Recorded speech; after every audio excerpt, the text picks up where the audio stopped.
Everything's feeling fine. No adverse, you know.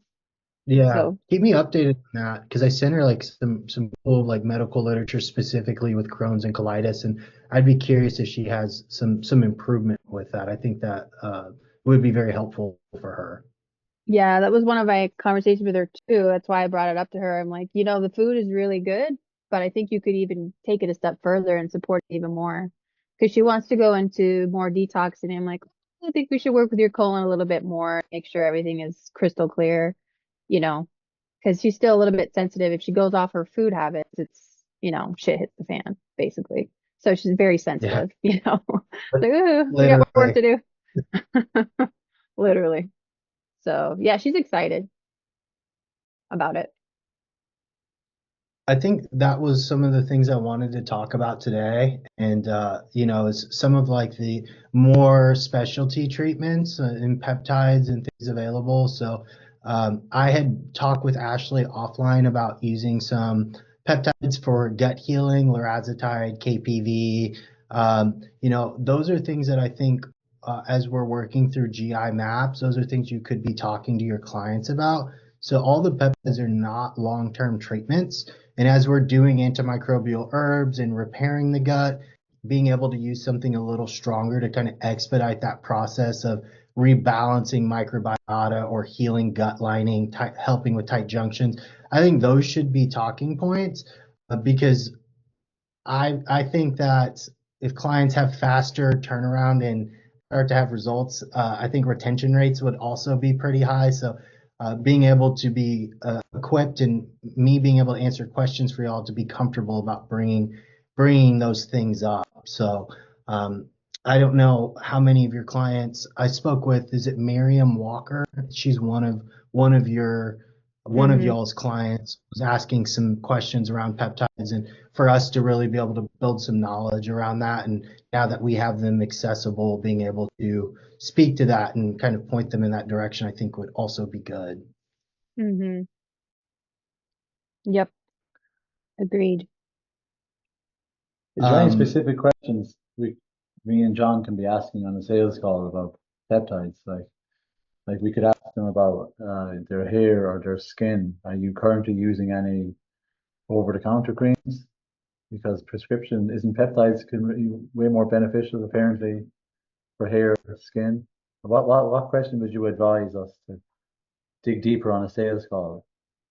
Like for that yeah, group, that 32 year age to 42 women, like they don't need BHRT just yet. So how could we get them on the hormone program? Well, I just need to kind of structure questions, me and John, if that makes sense.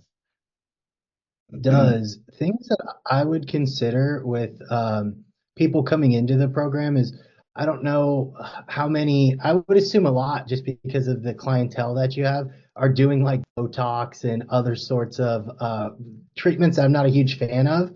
Um, so like, are you doing things for cosmetics? Are you using a retinol? Are you doing, some sort of skincare routine? Some of the things that I really like as far as peptides is a copper peptide. Davey, I know that you have some personal experience, or Leanna does, with the copper peptide and how that is very helpful. That's basically marketed as Botox in a bottle, and really what that does is upregulate collagen synthesis. So it's really good for ligaments and tendons, but it's also really good for hair, skin, and nails. I use copper peptide on my face and on my hair on a pretty regular basis, and I personally think that it works quite well. Justin, are you still doing So that other medication for your hair to help your hair grow? Or did you switch fully to peptides for that? no, so I'm, gonna be bald if I don't do several things to maintain my hair. So I use finasteride, which is not for women. That basically stops DHT conversion at the scalp. So I use that. I use minoxidil. I actually take an oral form. You can get the topical over the counter, but I just like to take the pill. It's easier. And then I use GHK-CU. That is copper peptide. I put that in my hair. That's a foam. And then they have a face cream that I use. And like I don't think I have that many wrinkles for being in my mid-30s. So I really do think that it has some pretty good benefits to it, and it's naturally occurring. I've Okay, heard cool. some of those things can, like, for example, my fiance husband, husband, like, anyways, he wants to take something for hair growth as well, but those things tend to affect fertility from what I've heard, right? So would you suggest that to take that afterwards, like once you're done, like, yeah, just all of that? I think copper peptide is the safest thing. So when I meet somebody who's young, maybe like 20, 21, who's losing hair, because that's a reality for a lot of men. Early 20s, some guys go bald.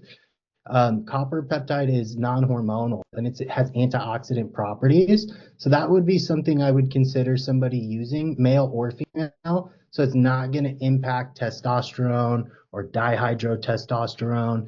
All it's going to do is reduce inflammation at the follicle level and help with it's been a little while, I'm rusty, like the telogen and the anagen phase of your hair. So like when it's actually out, it doesn't fall out. It has room to continue to mature. So I think that what I would recommend, I wouldn't do any finasteride or anything. I usually tell people to hold off on that.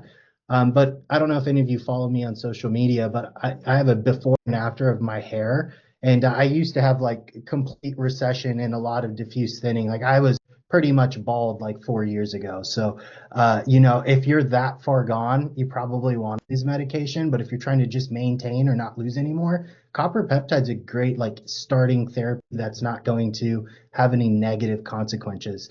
Where I think that applies for women, you have your PCOS women, your hypothyroid women who have significant hair loss or thinning or change of texture. That's something once they stop, they're not going to lose their hair. That quality of hair may go down, but it's not a continuous therapy. It's not something that you have to maintain for life like some of the other medications. So that's something that I would consider for a lot of women. I don't want to speak general terms, but I think most people care about their hair and their skin, and it's naturally occurring. So I really like that. Okay. Awesome. Perfect. And the DHT blockers, does that tend to affect fertility or anything like that at all? It can for sure, especially if he has low testosterone to start with. If you stop your DHT, he's going to have more symptoms around low testosterone. So the biggest thing with the DHT blockers is erectile dysfunction. It's less prevalent if someone has high testosterone or is on testosterone replacement, but with someone who has natural levels, it could be very problematic. Okay. What if a woman's on DHT blockers? So the only one that probably most of you are familiar with is spironolactone. That's given to women with PCOS. It works at a different receptor site, so it's going to work more off of aldosterone. Women aren't prescribed DHT blockers like finasteride because one, y'all don't have a prostate, and two, you don't make testosterone at that high proportions like Davey and I do. Yeah. Okay. Thank you. Minoxidil is very, Absolutely. very handy. I started taking it 2 years ago. My hair was falling out. It actually grew back. You have to apply it twice a day, though, morning and night, religiously. I was freaking out, but minoxidil, it's over the counter, Sophia. It's really good. Yeah. But that's one of the things, like, I haven't like Tyler and I have talked about it because he wanted to start it, but that can also affect like sperm production and stuff like that from what I've been reading. Minoxidil, not as far as I'm aware, no. Finasteride, yes. I'm on Correct. TRT myself for years, so I'm taking Really? finasteride. So finasteride didn't affect me because my testosterone was already high. But if someone has low T testosterone and they're taking finasteride, it can cause, as Justin said, their erectile dysfunction or other issues. Depends on where he's at in terms of his own testosterone levels. But minoxidil is completely safe, isn't it, Justin? It's over the counter. Yeah, minoxidil was touted as a blood pressure medication initially. So they were giving this to manage blood pressure. And what they noticed is that it actually helped with hair growth. So similar to like erectile dysfunction medication, that all of those things were blood pressure meds. And they found out that they did other things. So they started marketing towards different demographics. But minoxidil is pretty safe. It is over the counter. Women can get it. They sell it in a 2%. It's a pink bottle, and then they sell it in a 5%, which is for men. The thing is with that, you have to take it long term. All the hair that you grow is dependent on that minoxidil. So if he's not committed to using that long term, I wouldn't start it because he'll grow his hair and then he'll lose it. I would recommend starting with a copper peptide, a ketoconazole shampoo. Those are things that are easy and non-hormonal. A what shampoo? Ketoconazole is Tyler's main residence in Canada. Yes and no. Okay. Well, in Canada, you can get a 2% that's non-prescription. Let me drop it here in the Slack in a DM for you. Yeah, That is super easy to use and it's non-prescription. It basically just helps clear off build up on the scalp. It's an antifungal medication, but it's used for androgenic alopecia as well. And in the US, you can get a 1%. It's called Nizoral, but in Canada, you can get a 2% Nizoral. I would probably start with that and a copper peptide before anything else. Okay. Thank you. Yes. Copper peptide, you apply it on your face and hair like a cream. You can, or the one I recommended for Leanna was the injectable form. So you can get an injection. I just know a lot of people don't like injections.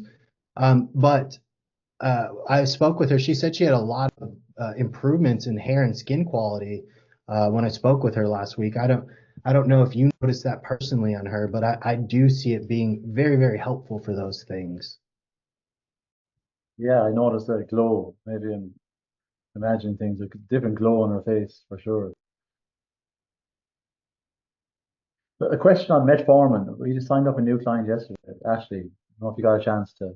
I won't mention her name. She might be watching this, but she's on metformin. I thought it was strange because she doesn't have insulin resistance. And she's not pre-diabetic. Her doctor put her on metformin for weight loss. So what's your thoughts on that? Right? So I take metformin. I'm a pretty big advocate of it. The negatives with metformin, it depletes CoQ10 and depletes B vitamins. So if someone were to use it, you probably want to make sure you are supplementing with those things. Really, metformin is the only drug. We don't understand the mechanisms, but it stops gluconeogenesis at the liver, and that's why it's so powerful. A lot of people will use it for anti-aging. It changes some things with mTOR and AMPK, so it helps lowering cell proliferation. It's anti-inflammatory. It also has some positive effects for the microbiota. I know when I did my GI map with Ashley like a year ago, she brought that up briefly. Maybe she could talk more about that. But what I've seen from some of the literature, it helps reduce some of the negative overgrowth or the opportunistic overgrowth and helps kind of nurture some of the commensal bacteria from some of the literature I've seen.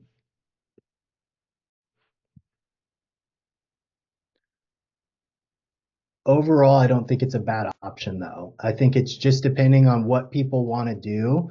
I think having a negative mindset around hormones or medications may be contraindicated for like your clients as a whole. So just being open-minded to it.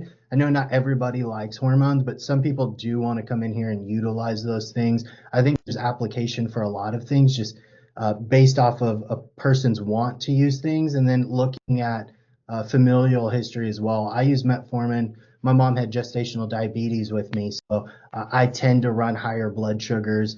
I tend to have issues with my A1C if I don't stay on top of those things. So it does seem to help me out a lot. Metformin is also good for PCOS. It helps change LH and FSH signaling. It will reduce inflammation. It shows positive for fertility as well.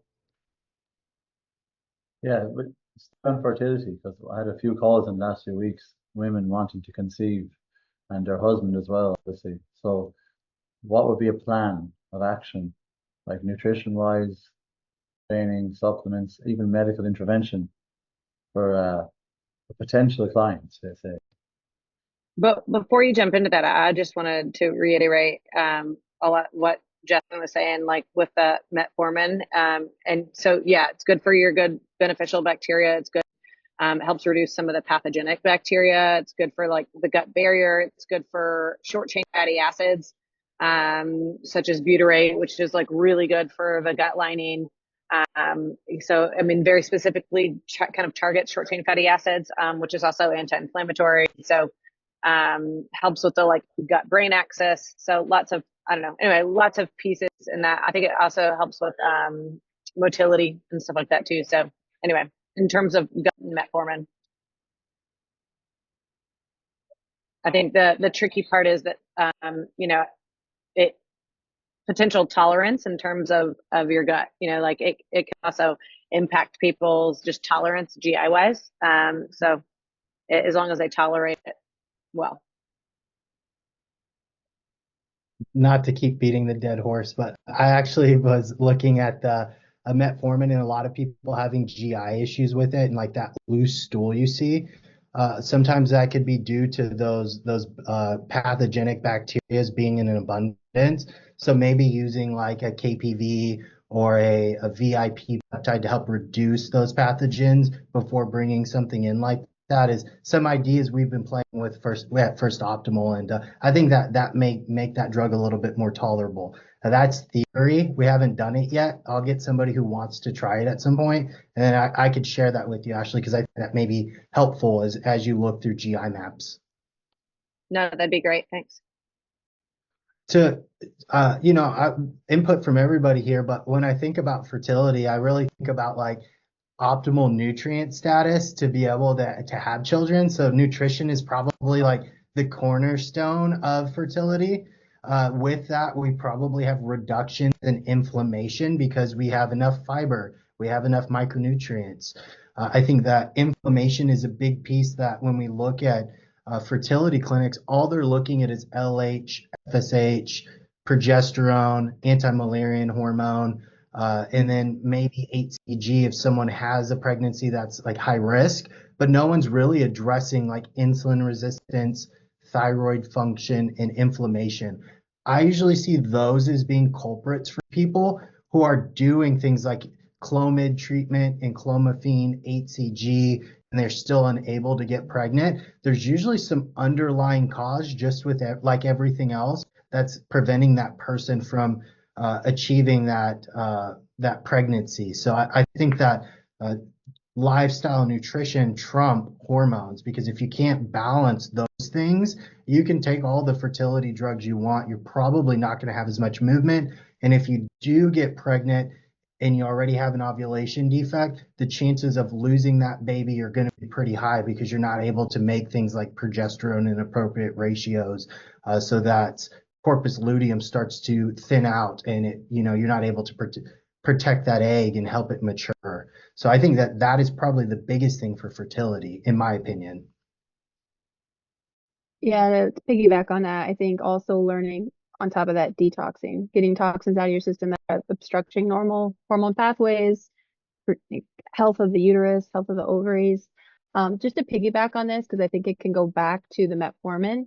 There was a study done on metformin and another drug in combination with killing parasites. So lowering blood sugars, the health of the uterus and ovaries, PCOS. I thought it was interesting that those two drugs in combination helped kill off. Obviously, it was a test done on mice, but they help kill off larvae and eggs of parasites. So there's a little gray area there of like, what else is going on? What is it killing off that the benefits of metformin are, as you're seeing in a GI map, or you're seeing just with anecdotal evidence? I thought that was kind of interesting. I think it's a wonder drug. I think that a lot of people may talk about it negatively, but just like any drug, I think that people give metformin and don't do any of the other things to help with that process. So I think that that's something that a lot of people could benefit from, specifically that demographic of women 45 to 55. They're already going to be in a higher inflammatory state just with age, blood glucose, insulin, those derangements happen with age. So I think that is something that I'm not saying everybody should take it, but I do think that a lot of people could benefit by using a drug like that.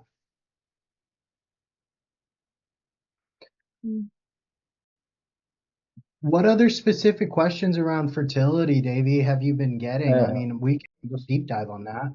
looking at it here now. If someone is wanting to get pregnant in the future, how long before trying should they stop their birth control? That's a loaded question. Sometimes I see women kind of like things come online because they're really healthy. You know, maybe they're having some, they were using it to kind of balance hormones, or they're just using it purely as a contraceptive. I've seen, you know, within 2 months or sometimes while on birth control, someone, winds up getting pregnant. I think it really depends on the health status of the person, but it could take 6 months to a year to 2 years to restart the HPO access and get those ovaries online. So it's going to vary from person to person. If someone were to ask me that, I'd be like, well, what's your current health status look like? Are you hypothyroid? Do you have insulin resistance? Do you have excess inflammation? All of those things I think are going to be bigger things to work on uh, instead of just stopping the birth control. I think a lot of times people just think if they stop it, you know, everything will go back to normal and they'll be able to have a kid. I think all of the other pieces are more important of where your health status is. This is so I asked that for a client of mine who you're gonna have a call with her soon enough because she's getting some blood work done and everything as well. But she is on birth control for both reasons, like not having children and also just like her whole like she has a lot of pain and everything too.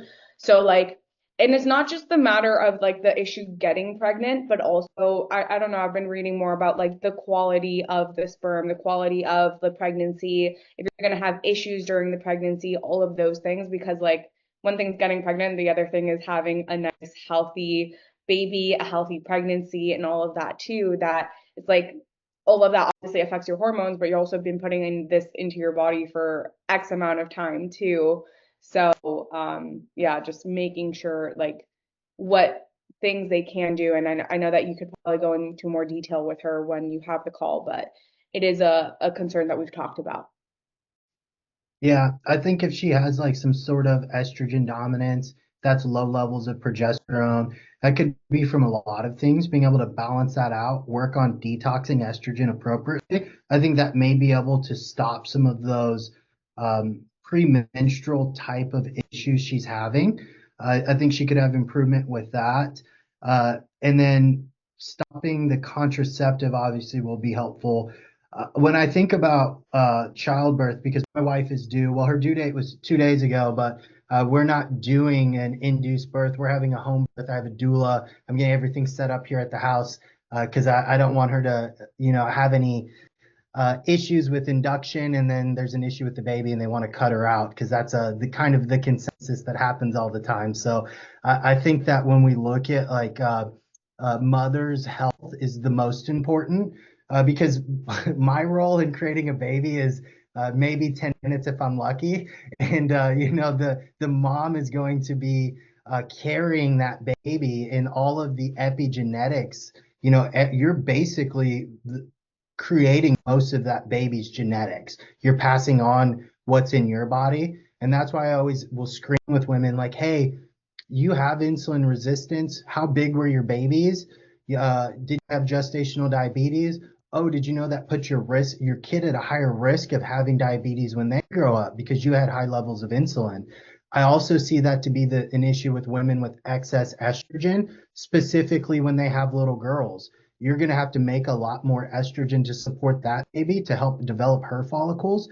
You know, while that baby is maturing in your stomach and she's coming to terms, she's already has all the follicles she'll ever have in her life, you know, there, and you're helping produce those things. So you already having excess estrogen, you may be passing on some of those genetic traits to her of having an abundance of estrogen, maybe detoxing those estrogens improper. So really your health as a mother to be is much more important than my role.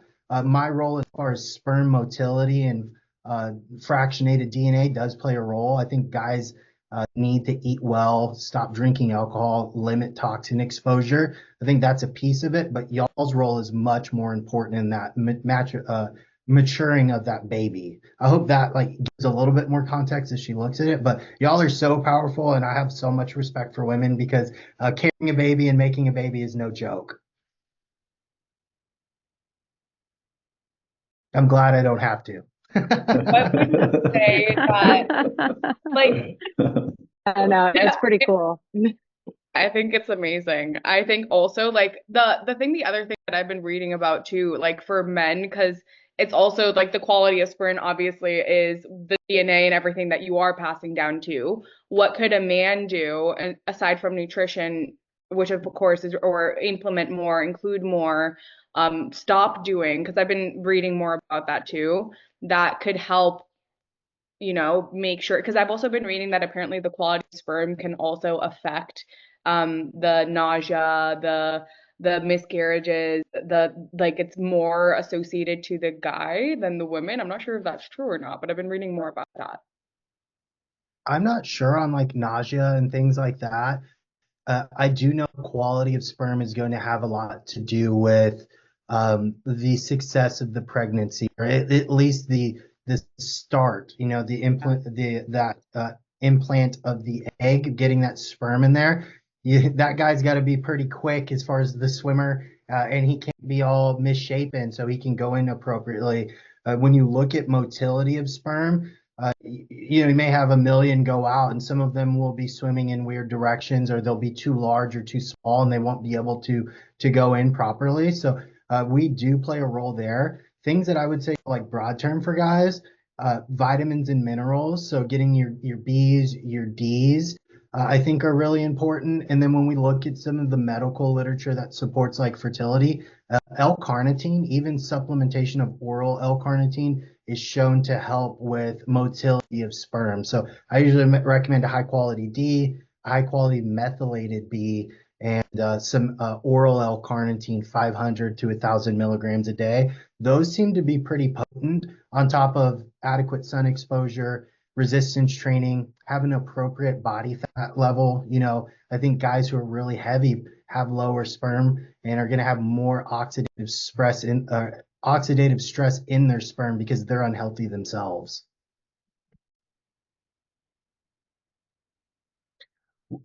Davey, what else do you have? Any other specific questions? Yeah, there's a few more, of course. Okay. How does the feedback mechanism regulate hormone levels in the body? I think Ashley's question here. That's a good question. So LH and FSH pulse, I think of it similar even to like TSH. So having adequate amounts of hormones circulating in the body, you're going to have that suppression of FSH specifically with estrogen. When we go through menopause or start to have hormonal shifts, we'll have an increase of signaling from the brain to the ovaries because the brain is recognizing that there's not enough estrogen production. So we'll see that increase of FSH and then increase of LH. You'll see that those increases happen the longer someone is in peri and postmenopause. Usually someone who's healthy, who is having a normal menstrual cycle, will have significant suppressions in LH and FSH. And in that luteal phase, we'll see estradiol, and then we'll be able to see progesterone and how that's surging. So the feedback loop is going to be based off of LH and FSH. The other thing that's interesting with FSH, you want about an even ratio in that luteal phase because FSH is going to help process some of those androgens, so androstenedione and testosterone. FSH has a CYP enzyme that works, and that's going to help convert some of those androgens into estrogens, as what we see with women with PCOS. I've seen a lot here. In any of your clients who have PCOS, I would tell you go look at their labs. They're in that luteal phase. They're usually going to have really high LH and lower FSH, and that's causing that excess androgens. Just side tangent on that, metformin has been shown to lower that FSH or that LH pulse and help regulate that. So that works on the fertility front, and it's also going to work on reducing total androgen exposure. I don't know if that fully answered your question. If not, I could try to elaborate a little bit more. I have a good article on that too. I might have sent it out to y'all before, but I will do that as well. To answer your question, Or actually. so. I was mostly Yeah, posting man, the it all question starts for with everybody content else. then. So Oh, I thought it was for this particular. no, it is, but for everybody to have the answer, I thought it was a good question.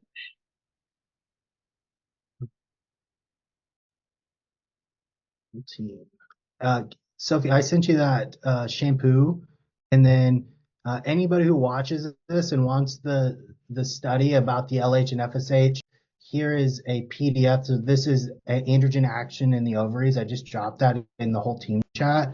You can send that out. That talks specifically about LH and FSH pulse and PCOS.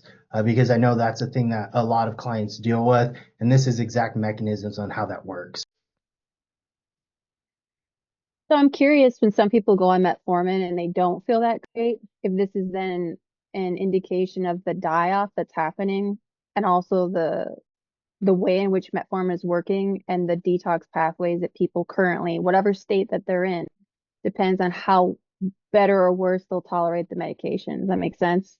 So if people have like really adverse effects quickly, I'm like, oh, I wonder if that's too much congestion and the body cannot now actually assimilate and get rid of. So it's like to toxicity factor. And some people are like, oh, I feel great after I did that, you know? So looking at it from that lens, when you are, doing a little bit of medication short term to get you boosted to a certain level and then hopefully come off, I guess that for me would be interesting Yeah. to know, you know? Yeah, I think like the big thing, and you'll see it even with berberine. I see a lot of people who will take berberine and they'll get like the runs from it, or they're really hungry, or they have some extreme change in the GI tract from that. Metformin and berberine are very similar in actions and their antimicrobial capacities. Mhm. I'm not as seasoned as GI maps as Ashley, and I'll be completely honest with that. But just kind of like with my forward thinking and looking at things, I usually think that it's like probably so much pathogen present, and then we may have elevations in beta glucuronidase. So we're trying to kill off things, but maybe we're recirculating things, and we may have changes in energy, mood, maybe very loose stool, cramping, indigestion, things like that. I personally think that could be from a pathogen abundance standpoint, and trying to get rid of those, and you're unable to. I don't know if you've seen that, Ashley, with berberine and people having those issues, but I'd be curious your thoughts there. Yeah, so I love berberine in terms of helping antimicrobially, but I will say berberine out of all of the supplements I recommend is a 50-50 chance as to whether it's going to be well tolerated. I would say most people do not tolerate berberine very well.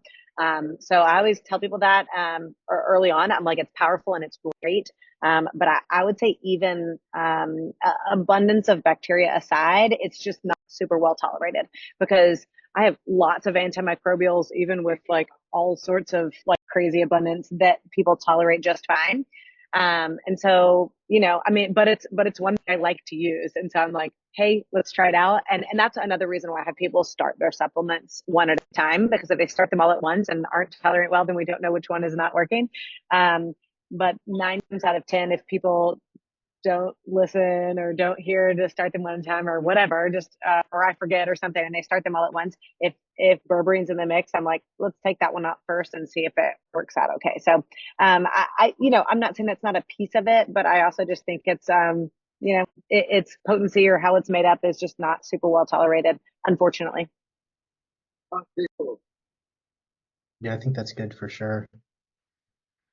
Next question. David, yes. Good question, actually. What important questions to ask a prospective doctor who's giving me HRT for the first time?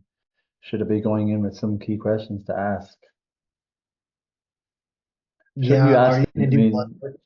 Are you going to do bioidentical or synthetic? I think the client last week was having issues 5 months in. She only got blood work done at the very start. And what was she on? She was on a mixture. She was on synthetic hormones, not bioidentical. I guess we could start off. What would be the difference between bioidentical and synthetic HRT? Yeah, so they're all made in a laboratory, but what the difference is bioidentical, similar structure to what you make. So 17 beta estradiol is usually given instead of Norol, estradiol, ethynate, or some synthetic form. Basically, your body has a hard time metabolizing those synthetic forms of estrogen. As granted, you have good phase 1 through 3 estrogen metabolism, your body will know how to handle and process bioidentical estradiol. I think that is probably the biggest thing. The other thing is women are very worried about the cancer risks associated with taking bioidentical hormones. My stance on that is, well, did you have cancer while you were menstruating for 51 years? So if you didn't and you don't have a family history of it, I don't really know why you would be overly concerned to replace the hormone that is most abundant in your body. Now, if you have BRCA1 and 2 or you have a family history of endometrial hyperplasia, that may be a different conversation. I think that those are things that you would talk to your doctor about. Hey, what risk factors do I have? You need to look at the familial history of that woman and decide if it makes sense for her to use something like that. If you don't have any of those risk factors, I don't think that it's a bad idea to do blood work, start hormones, probably do a Dutch test alongside blood work to make sure you're metabolizing those estrogens appropriately so you're not having any negatives. We know certain pathways like 4-OHE1 and the 16-OHE1 can be problematic for DNA adducts and then cell proliferation of the endometrium. So you could really get advanced and look at testing to stack the odds in your favor if you're going to use bioidentical hormones. So I would ask the doctor, are they going to do a thorough review of my family history? Are they going to do blood work? When are we redoing blood work? What's the specificity of testing we're doing? And then what's the delivery mechanism of hormones? Because oral estradiol, I think it could be problematic for a lot of women. And most providers will give that because it's readily available, as getting a compounded cream or injection takes more effort and it's not usually covered by insurance. So I think route of administration is equally important as all of those things. So if I were screening a doctor, I would probably ask all of those questions before just saying, okay, I'll take it. And then, you get blood work every 365 days. It just doesn't make sense to me to do something like that. Yeah, a good question. Another one would be, do you utilize or are you willing to prescribe compounded hormones to the doctor? Yeah, the provider, there's availabilities of, they all are compounded, so nothing is going to be commercial. So no Pfizer or Watson branded. I don't even know. The only commercial branded bioidentical hormone is prometrium, which is bioidentical progesterone. I'm not aware of any cream or injection form of estradiol that is pharmaceutical or a commercial brand. There may be one, but everything we're going to do is compounded. And then you can get them compounded together. So if someone wanted to do a cream and they wanted an estradiol and testosterone cream or testosterone, estrogen, progesterone cream, those things are available. I personally am an advocate of taking things separately so you can titrate dosing and make sure absorption is there. But there's a lot of different ways that you could be taking bioidentical hormones. It's not a one size fits all. And I think that's what makes managing hormones so important is, we have three women here on this call. I bet all of them are unique in their own way and how they metabolize their hormones. And if they were to use hormones, they're all going to need a different way of utilizing those, maybe at different milligrams, at different delivery methods. So really making sure that you have a tailored fit program specific for you. What about your thoughts on a woman starting on hormones who has symptoms but is still cycling regularly? Wouldn't that be a good question to ask the doctor? Because all of these, all of these things are you want to talk to a medical professional about. I work alongside a doctor, but I'm not a licensed physician. So, stating that, what I would say is through perimenopause, things that I think can be beneficial, and again, it's circumstantial on the individual, maybe some bioidentical progesterone if needed, maybe some bioidentical testosterone if needed, and then replacing estrogen based off of symptoms and or the declining of estrogen. And so you really need to see where you're at and what you're deficient in.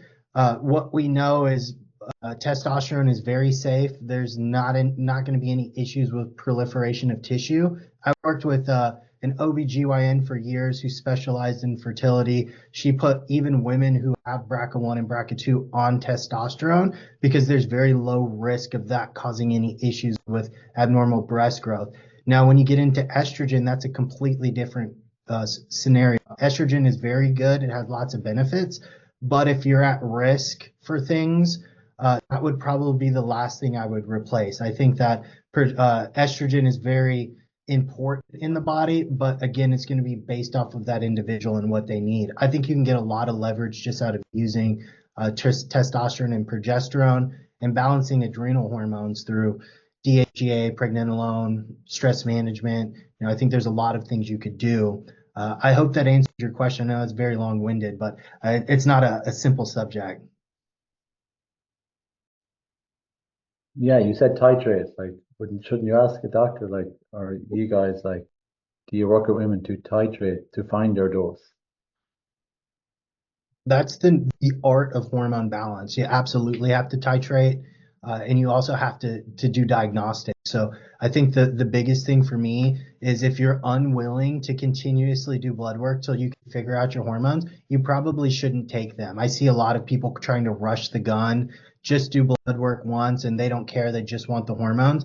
The diagnostics along with your symptoms is really the only way you're going to be asymptomatic. So it is a titration process. It is a retesting process. It takes time to balance hormones. It takes time to balance them when you make them, and it takes time to replace them, to balance them when you're replacing them. So it is a continuous process.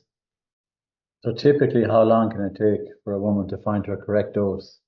Will this change over time? So that question, sometimes you just plug and play and women feel great.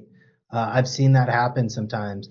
Sometimes it may be a 6-month process of figuring out what works for her.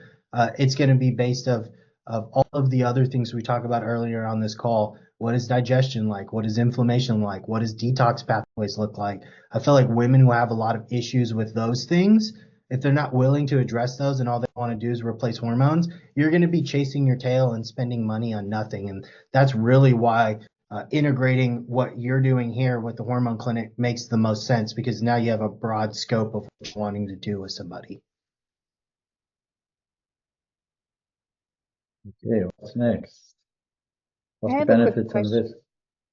Go ahead, Charlotte. No, continue with this. This is maybe better. I could save the other one for another time. It's completely off topic of hormones, so I'll wait. Yes, last question, the benefits and risks. I think it's very protective of the bones, the brain, the heart. It kind of manages menopause symptoms. I think we got to look at that. I mean, BHRT studies show that it prevents hip fractures by 35%, cuts cardiovascular disease by 50%, and cuts the risk of Alzheimer's by 50%. I think it's the protective nature we got to look at. Obviously manage the symptoms as well, but it's just overall quality of life.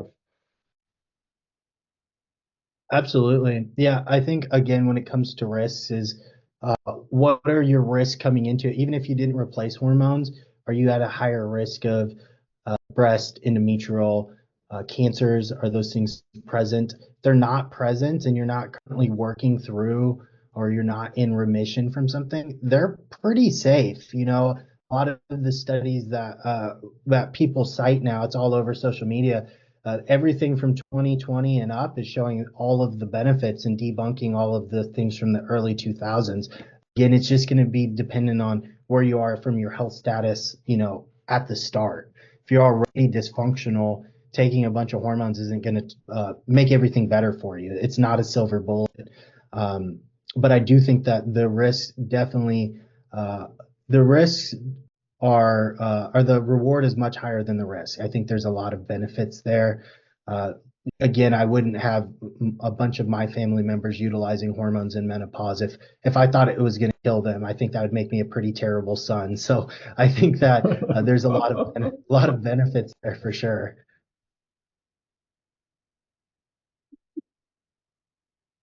Charlotte, what is the question? What's the topic? It was about GLP-1, and I had a Absolutely. client ask about it, and risk versus reward. Who should take it, who should not take it? Is it similar to hormones? Check yourself before you start taking something, you know? Where I think GLP-1s maybe could really shine, someone with a severe food addiction or disorder, I think of it maybe as an introduction therapy to help kind of tame the beast, if you will. A lot of people talk about food noise. I have had issues with overeating and binge eating all throughout my life. So I used GLP-1s? Yeah, I have. I do think that they can be beneficial, just like any drug. The big thing is if you already have issues with digestion, those incretin hormones that you're slowing down, you may have more issues with digestion if you're using that GLP-1 and say your gallbladder's missing and you have SIBO and you have low stomach acid. Well, couple that with the drug that's going to slow down digestion. That is a perfect storm to make you feel terrible. So I think that they can be beneficial if you're healthy. If you're not healthy and you're wanting to use those, I'd be using those in conjunction with proper digestive support or rebalance of the microbiota before using that, and then learning how to eat. Why I think everybody is there's a mixed camp on it. Some people love them, some people hate them. I think the people who've had really negative experiences with GLP-1s is they were eating McDonald's 4 times a day. They started the GLP-1. They're eating McDonald's once a day. Now they've lost all their muscle. They're nutrient deficient. I'm like, well, is it the GLP-1 or is it your poor eating habit? So I really think it comes down to like, hey, can you learn how to eat? And while we're reducing calories and teaching you how to eat, could we use a GLP-1 to keep you adherent? Sure, but you want to think of it as a short-term type of therapy and not something you want to use long-term. What I will tell you with some of the newer drugs, the Monjaros, the trizepatides, they seem to be very promising to improving glucose and insulin signaling, and in conjunction with metformin, really helping improve glucose, insulin, triglycerides, reducing inflammation. I think that they could be a good way to jumpstart a weight loss program. Granted, you're in a position to take them in, utilize food appropriately, and then work with somebody on building a solid nutritional foundation that so you can come off of them. I've used them several times and I like them, but do I use them year round? No. Thank you guys for joining. So I hope that answered the question for you, Charlotte. I do think they're cool and I think there's application, but it just depends on the individual. Yeah, like their mental status, if they have a healthy background. So really the worrisome thing is someone's coming in with no lifestyle. And most likely, if they don't have a lifestyle, they're going to have poor digestion. I think 95% of people have poor digestion. We're always trying to work on that. So, yeah. And you obviously know a lot. You have regimented eating. You know what you're doing. So you can kind of utilize that tool as you need. And Absolutely. no, a lot of people don't have that background. I would say 95% don't have that background when they use it. Maybe there's a lot of people that use it in the bodybuilding space. I don't know. You would only know that. But yeah, I think that's the general concern, not knowing how to use a tool, powerful Yeah, tool. and your weight loss doctors or your primary care who's writing it to you, they may give you a little printout. It's like, hey, eat more protein. What does that mean to the average person? They don't know what that means. They don't know how to structure a meal plan. And, they're not hungry and they're not working on anything to help process and digest food. I think that they get accustomed to only eating once a day and they probably don't make good choices with that. And now we have all of these other issues associated with it. So just like any drug, it could be very problematic or it could be very great because it is a tool, but getting all those other things in alignment will make it easier for sure. Last question. When you come off of it, and there's a lot of speculation, well, when you come off these, you gain it all the way back. You didn't have the lifestyle in place and it worked. for the people who didn't have adverse effects, what is your practical experience coming off of them and what changes for you? Do Yeah, you so feel? I personally in low diet settings, so I'm very low in calories. Really, I use it to help with adherence. As I start to titrate off of that, I will start to work food up. So I'm balancing leptin and ghrelin, my hunger hormones, and then I'm starting to build up enough calories as that drug comes out. I'm no longer in this really low deficit. I'm feeding myself enough food where I'm not overly hungry, and I don't, I competed 3 months ago. I've gained 9 pounds. I'm about point 0.5 pound, point 0.5 to 1 pound a week, and I'm trying to build muscle. So my trajectory up on my regaining of body fat is very stable and slow, and I'm not using a GLP-1. It all comes down to strategized nutrition and being able to feed up and come off of it. Similar to reverse dieting, it's a great concept to use if someone's coming out of reverse, because a lot of times the wheels fall off when someone comes out of a reverse diet. They get their first taste of sugar and then they binge eat for a week. So if you could use something to kind of slow that process, I think they could be very helpful as you start to rebuild calories and build up your metabolism.